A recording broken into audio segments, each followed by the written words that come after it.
सर्वांना मंगलमय सकाळ मित्रांनो. तर आज आपण जाणार आहे जागतिक वारसा स्थळ असलेल्या अजिंठा या लेणीला भेट देण्याकरिता. महाराष्ट्रातील छत्रपती संभाजीनगर पूर्वीचे औरंगाबाद जिल्ह्यामध्ये वाघोर नदीच्या किनारी सह्याद्री पर्वताच्या कड्यामध्ये कोरलेल्या आहेत. अजिंठा ही लेणी भारतातील कला, वास्तुकला आणि इतिहासाचा एक अमूल्य ठेवा जी प्रामुख्याने बौद्ध धर्माशी निगडीत आहेत.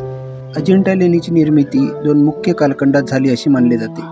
पहिला कालखंड हा हिनयान हा कालखंड साधारणपणे इसवी पूर्व शतक 2 ते इसवी शतक 1 या दरम्यान आहे.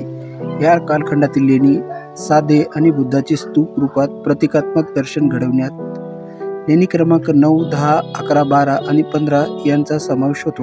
ही लेणी बहुतेक सातवाहन राज्याच्या काळात कोरली गेली असावीत.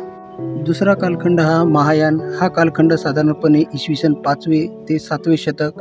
काही अभ्यासकाच्या मते इसवी 460 ते 480 दरम्यान वाकाटक राजा हरिसेन यांच्या राजवटीत या दरम्यानचा आहे. या लेण्यामध्ये बुद्धाची मनुष्य रूपात सर्वसामान्य लोकात परिचित असे रूप दाखवण्यात. लेणीमधील भित्तिचित्रे ही प्राचीन भारतीय कलेचा उत्कृष्ट नमुना आहेत. या चित्रामध्ये गौतम बुद्धाचे जीवन, त्यांचा जातक कथा, मागील जन्मातील कथा या आणि बोधिसत्वांचे पद्मपाणी आणि वज्रपाणी असे सुंदर चित्रण केलेले आपल्याला पाहायला मिळते. इसवी 1819 मध्ये कॅप्टन जॉन स्मिथ नावाच्या एका ब्रिटिश अधिकाऱ्याला वाघाच्या शिकारी दरम्यान या लेण्यांचा अचानक शोध लागला आणि त्यामुळे ही लेणी पुन्हा जगासमोर आली.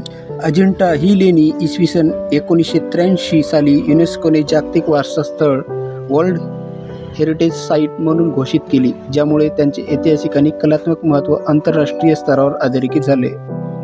अजिंठा लेणी ही केवळ धार्मिक स्थळे नसून प्राचीन भारताच्या कला, संस्कृती आणि बौद्ध धर्माच्या इतिहासाचे जिवंत दस्तऐवज आहेत. वाकाटक साम्राज्याच्या ऱ्हासानंतर या लेण्यांची निर्मिती अचानक थांबली आणि अनेक शतके ही लेणी घनदाट जंगलात अज्ञात राहिली. चैत्यगृहे ही बुद्ध भिक्षूसाठी प्रार्थना आणि उपासनेची ठिकाणे होती.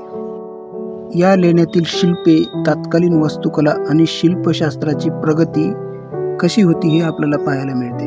अजिंठा या लेण्या छत्रपती संभाजीनगर शहरापासून 100 ते 110 किमी अंतरावर वाघोर नदीच्या परिसरात शेजारी या लेण्या आहेत. या लेण्या नदीपात्रापासून 15 ते 30 मीटर उंचीवर कोरल्या गेल्या आहेत.